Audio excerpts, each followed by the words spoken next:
नमस्कार दोस्तों, हाजिर हूँ आपके लिए एक और वीडियो लेके। ये फिल्म बागी 4 के ऊपर है। Crime action thriller.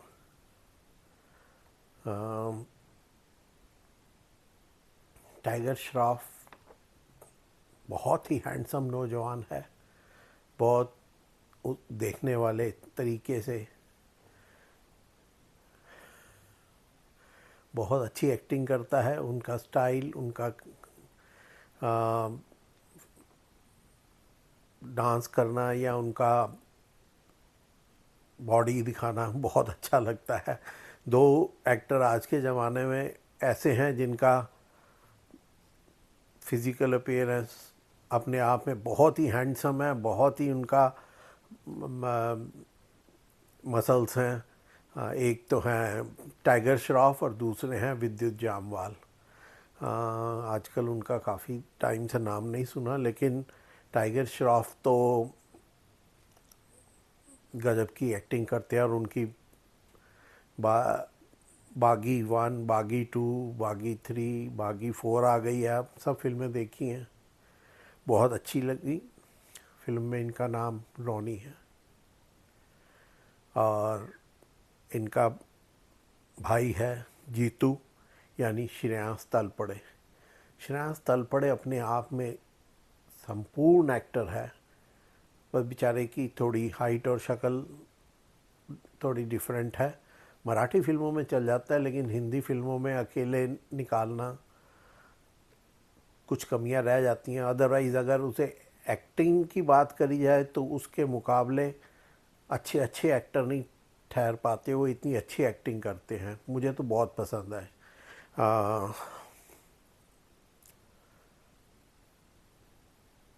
इस फिल्म में और इसके अलावा दो खूबसूरत लड़कियां भी हैं, सोनम बाजवा और दूसरी हरनाज कौर संधू।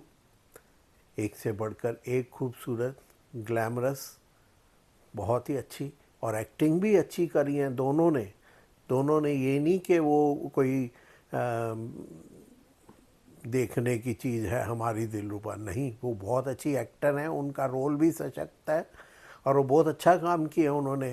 कोई कई फिल्मों में कई एक्ट्रेस होती हैं जो सिर्फ दिखावे के लिए रखी होती हैं कि चलो थोड़ा ग्लैमर होना चाहिए फिल्म में, थोड़ा सा डांस करा और दैट्स इट।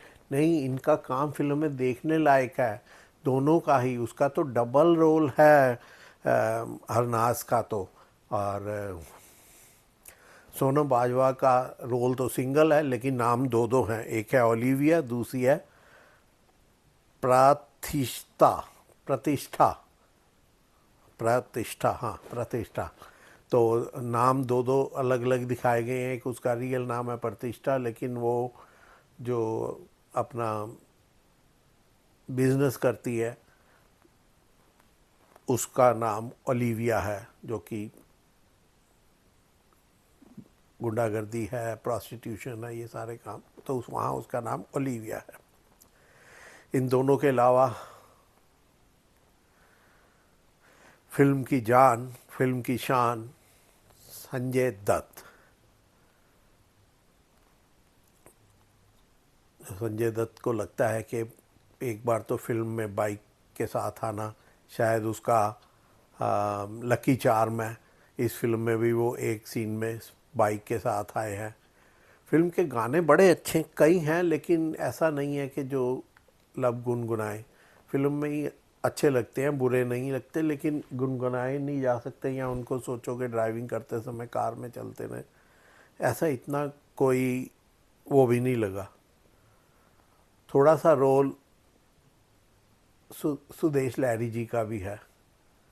सुदेश लहरी का पाली पहलवान, और वो तो वैसे ही लगता है जैसे कॉमेडी सर्कस से आ गए हैं और यहाँ ज़रा दो डायलॉग बोल के चले गए।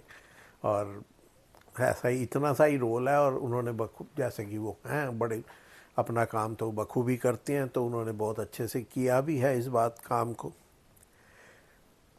फिल्म को डायरेक्ट किया है हर्षा ने, लिखा है साजिद नडियाडवाला ने, जो तीसरी चौथी जनरेशन है नडियाडवाला फैमिली की आई थिंक।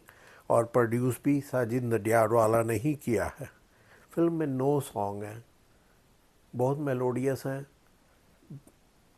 पैर थिरक जाते हैं, लेकिन गुनगुनाए नहीं जा सकते इतने भी, मतलब उनकी वर्डिंग ऐसी नहीं कि, लेकिन सुनने में बहुत अच्छे लगते हैं, देखने में तो और भी अच्छे लगते हैं। और जो हरनाज संधू है, जो फिल्म की हीरोइन है, वैसे तो दोनों ही हीरोइन है, ये नहीं कह सकते कि वो हीरोइन नहीं है वो हीरोइन है, दोनों ही, चाहे वो सोनम बाजवा हो या हरनाज संधू हो, लेकिन फिर भी हरनाज संधू का डबल रोल है। एक जो संजय दत्त की गर्लफ्रेंड होती है और जो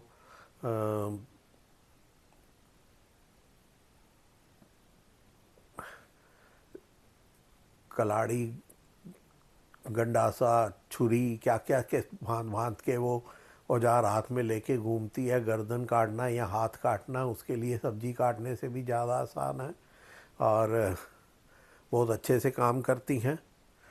तो होता क्या है कि मैं फ़िल्म की स्टोरी आपको ज़्यादा नहीं बताऊंगा कि रोनी एक एयरफोर्स ऑफिसर है, वो आता है अपने भाई के पास, तो वहाँ उसको थोड़ा परेशान होता है कि उसकी गर्लफ्रेंड मर गई है, ऐसा उसको लगता है। और शुरुआत फिल्म की ऐसी होती है कि बहुत बड़ा कार एक्सीडेंट होता है, कार उसके बाद उलट पलट के घूम फिर के रेल की पटरी पे पड़ी है, सामने से रेल आ रही है, और according to Ronnie the Tiger Shroff, उसके साथ अलीशा थी, लेकिन वहाँ उसको यही विश्वास दिलाया जाता है कि, और सबूत भी दिए जाते हैं कि कोई अलीशा नाम की लड़की है ही नहीं, और उसे ये हेलुसिनेशन हो रहे हैं, उसको ये एक तरह का, देसी भाषा में यही कहते हैं कि पागलपन, हालांकि हेलुसिनेशन कोई पागलपन नहीं है, किसी को भी कहीं भी किसी चीज़ के लिए भी हो जाते हैं, और कई बार ज़्यादा भी होने लगते हैं। तो उसे यही याद दिलाया जाता है कि तुझे हेलुसिनेशन हो रहे हैं, तुझे दिमाग का फितूर है, मुन्ना भाई की भाषा में बोले तो केमिकल लोचा है दिमाग का। लेकिन असल में ऐसा हेलुसिनेशन नहीं हो रहे होते, उसे चीज़ों को ऐसे ढंग से पेश किया जाता है क्योंकि जो संजय दत्त की गर्लफ्रेंड है वो मर गई है, और वो बहुत डिप्रेस्ड है, तो इतने में उसे बिल्कुल लुक अलाइक अलीशा दिख जाती है, तो वो उसको गायब कर लेते हैं, और इसको यही विश्वास दिलाया जाता है। और ये जो अलीशा है वो संजय को कहती है कि अगर 1 साल तक वो मुझे भूल गया, मुझे उसने याद नहीं किया, तो मैं तेरे पास आ जाऊंगी, लेकिन मैं उसका 1 साल तक इंतज़ार करूंगी। और संजय दत्त भी मान जाता है इस बात को, और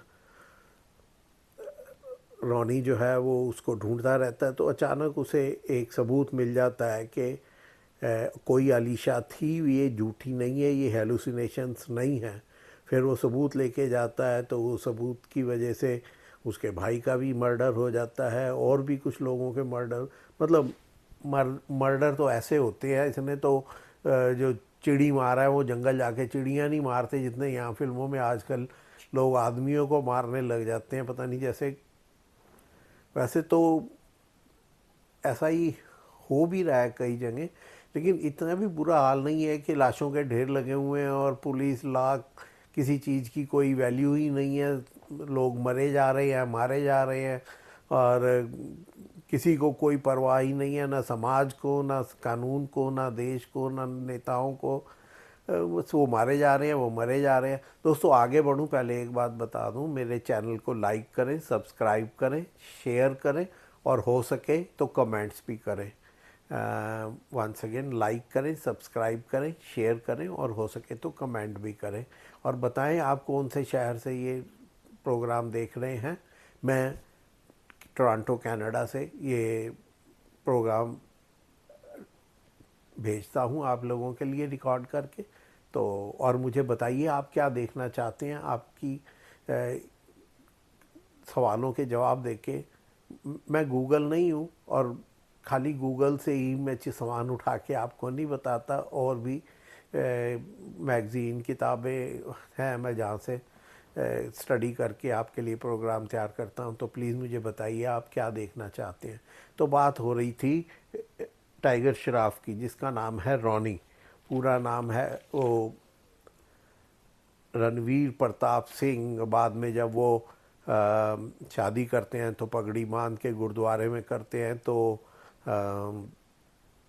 पता लगता है कि वो सिख धर्म से बिलोंग करते हैं। लेकिन चर्च भी दिखाया गया है इस फिल्म में, उनकी उनकी भी मतलब रिस्पेक्ट की गई है जीसस की भी। और अंत में जब सब कुछ ख़त्म हो रहा होता है, और ऐसा संजय दत्त के हिसाब से कि भगवान भी उसको नहीं मार सकता, तो जो चर्च में जो क्रॉस होता है वही टूट के गिरता है, और संजय दत्त की मौत जीसस से ही होती है, जीसस ही उसको ठिकाने लगाते हैं। इतना भी आदमी को घमंडी नहीं होना चाहिए। और टाइगर श्रॉफ तो टाइगर श्रॉफ है, मैं तो उसका बहुत बड़ा फ़ैन हूँ। असल में मैं उसके बाप का फ़ैन हूँ। उसकी पहली फ़िल्म हीरो हमने इतनी बार देखी थी, मुझे मालूम हम कॉलेज की तरफ से उदयपुर घूमने गए हुए थे, और हमारे को वहाँ पे जाके जगह नहीं मिली थी। एक होटल में दो छोटे छोटे कमरे मिले थे, तो एक में गर्ल्स रुक गई, एक में हम बॉयज़ रुक गए, लेकिन इतनी जगह भी नहीं थी कि उसमें हम लोग ज़मीन पर भी सारे मिल के सो सके। तो हम उन दिनों वीडियो हुआ करते थे, तो वीडियो किराए पे लाए, और पूरी रात हमने हीरो फिल्म देखी। और वो गाना ding dong baby sing song video में इतनी बार रिवाइंड कर कर के देखा पूरी रात में, कि सुबह जब वो उस जगह से कैसेट ही घिस गई थी, तो अब ऐसे सीडी प्लेयर वगैरह नहीं हुआ करते थे या और तरीके, तो वीडियो हुआ करती थी फिज़िकल, वो एक बॉल पे चलती थी, और वो वीडियो ही वहाँ से घिस गई थी, ding dong baby sing song. तो जैकी भाई बहुत अच्छे एक्टर हैं, बहुत अच्छी फिल्में की हैं उन्होंने, चाहे राम लखन हो, चाहे हीरो जिससे उन्होंने स्टार्ट की थी, और इसी तरह उनका बेटा भगवान करे बहुत तरक्की करे, बहुत अच्छी फिल्में बनाए, अच्छी बॉडी बनाए, और लोगों का मनोरंजन करे, और उनकी फिल्में लोगों का दिल जीतती रहे। और संजय दत्त की तो बात ही क्या, माँ का खास आशीर्वाद लेके पैदा हुए हैं, बार बार फिल्मों से आउट होते हैं, बार बार फिल्मों में वापस आ जाते हैं और हिट हो जाते हैं, अपना मुकाम बना लेते हैं। आज की डेट में वो 66-67 साल के हैं, और उसके बावजूद वो हीरो का रोल या विलन का रोल भी बड़े अच्छे से निभा देते हैं। बॉडी उनकी बड़ी अच्छी है, और इस फिल्म में वो दाढ़ी मूँछों के साथ बहुत हैंडसम लग रहे थे। और उस दिन वो कपिल शर्मा शो में भी कल आए थे, और उसमें भी वो बहुत अच्छे लग रहे थे। उनका उनका कोई जवाब नहीं। अपने से कितने छोटे अन्ना जो सुनील शेट्टी के साथ उन्हीं की एज के लग रहे थे, ऐसे लगता ही नहीं था कि उनमें शायद 15-20 साल का मेरे ख्याल में एज डिफरेंस होगा, लेकिन वो सेम एज के लग रहे थे। तो संजय दत्त पे उनकी माँ का खास आशीर्वाद ही लगता है। कितनी बार वो उनको फिल्मों से अलग होना पड़ा, सारी इमेज धूल में मिल गई, कभी वो ड्रग्स की वजह से, कभी पुलिस केस की वजह से, जेल जाने की वजह से, लेकिन अंत भला तो सब भला। और वो फिर एक बार, क्योंकि दिल से ये इंसान ईमानदार लगता है, तभी भगवान उसकी बार बार मदद करता है, और वो बार बार सक्सेसफुल हो जाता है। ऐसे नहीं होता, हर इंसान नहीं हो सकता। जब तक आपके दिल में एक ईमानदारी ना हो, भगवान भी उन्हीं की मदद करता है जिनके दिल में कुछ सत्य होता है। और मुझे ऐसा लगता है कि कुछ ईमानदारी, कुछ अच्छाई है संजय दत्त में, इसीलिए वो कितनी बार लोगों ने उन्हें आउट किया, लेकिन वो वापस आ गए और पहले से ज़्यादा ताकतवर होके वापस आए, चाहे उनका वो कांचा चीना का रोल हो, चाहे अब इस फिल्म में उनका चाको का रोल हो, बड़ी अच्छी तरह से उन्होंने निभाए हैं, बहुत अच्छी एक्टिंग की है। और मैं तो कहूँगा आप ये फ़िल्म ज़रूर देखें, अच्छी फ़िल्म है, आपको अच्छी लगेगी। और मुझे इजाज़त दें, फिर कभी किसी और वीडियो के साथ आपसे मुलाकात होगी, तब तक के लिए नमस्कार।